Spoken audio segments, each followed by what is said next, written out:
So let's talk a little bit about what we got going on here today. We're out on the creek.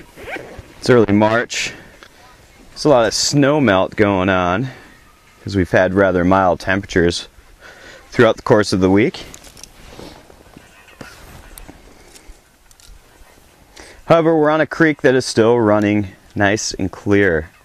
The morning report said that Beaver Creek in the Whitewater system was running stained today. However, this creek happens to still be running clear. Now, when I was here on Thursday, there was still a considerable amount of snowpack left. That is all gone, and the creek is running very nicely. Don't expect that today it will get very warm for more runoff. The predicted high today was 40 degrees. It's about that right now. It is early afternoon right now, and the fish seem to be rising, probably eating midge. I'm just going to go back into these pool sections that I ran into last week when I was fishing this creek. See if I can't whack some trout with streamers. Of course, there's not a chance in the world that I would be able to pass up a trout on a dry fly. So I'm going to start with that. Probably going to put on a size 20 Miracle Nymph with probably a size 20 or so midge pattern on in front of it, and I'll use that as my indicator. I'm going to go with a really long leader. I'm going to do about 13 feet today. And I'm just going to tie that 6X tippet. And what that will allow me to do is to present to a fish without it seeing my leader connection to my fly line, because I can make a bit of a splash in the water, and that'll be enough just to spook the fish. Now I like to use an Albright knot to attach my tippets. It's not really a recommended knot by most people. It is generally intended for attaching monofilament to a steel leader when deep sea fishing. However, it works great as a line connector knot, and it takes about half the time of a surgeon's knot, which is pretty important when you're fishing the winter season in Minnesota. Temperatures can be down around 15 degrees, and taking a long time to tie a knot is not conducive with staying warm. I get a lot of questions about what kind of clothes do you wear when you're out in the winter season. Well, for me, we've talked about this before, I typically like to wear an expedition weight underlayer thermal, and then some light nylon or waterproof pants on top of those. Now today I've got my waders on because it's considerably muddy out here on the creek, so I can just pull those off at the end of the day and get all the mud off me. There's the knot I was looking for. So on top, I just, have my normal stuff. I've got a capilene base layer. On top of that, I've got a micro fleece, and I've got a hoodie on top of that. And then obviously I'm wearing an insulated coat on top of that. So I'm pretty well fortified to be out here in the cold for a while today. The other key component to tolerating the cold is being hydrated. It is Saturday, although all my friends are out drinking until late on Friday nights.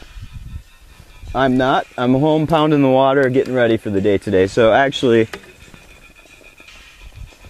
I'm actively considering my days out on the water when I'm home at night. I should have the desired length of tippet material attached to my leader in order to softly present some tiny dry flies to some finicky browns.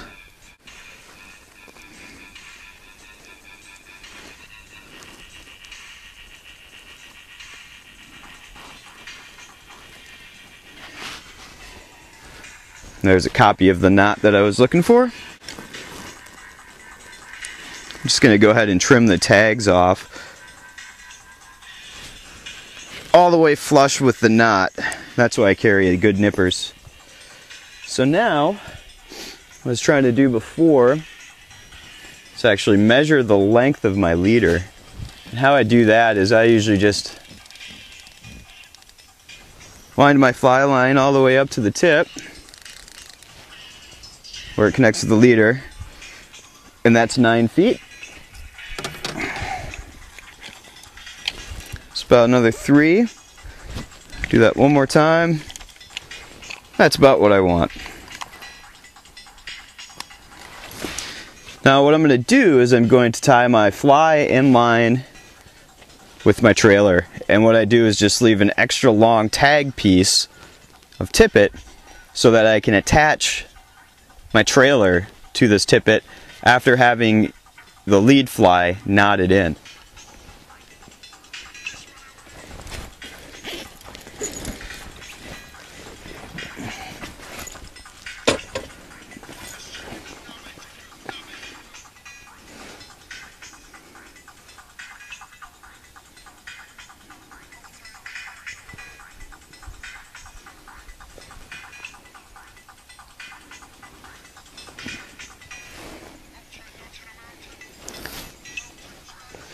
Since it's largely black midge that are emerging right now, I'm going to use a black parachuting merger pattern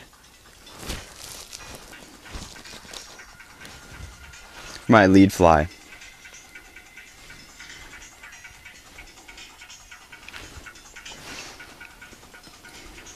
Now you may have seen this trick before.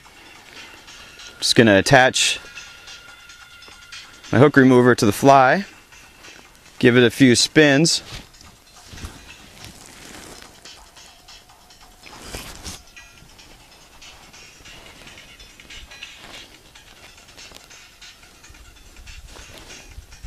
Bring that extra long tag through, and I got my knot.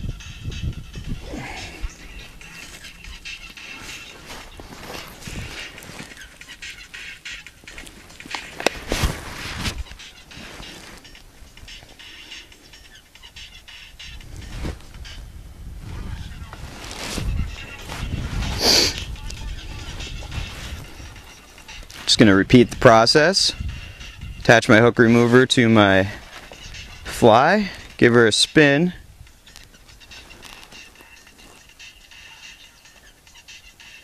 put the tag through the hole.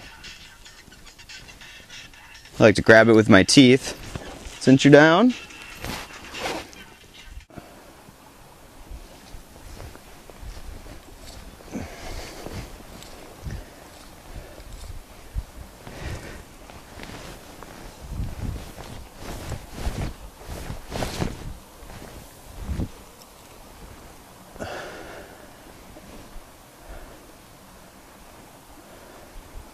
We've got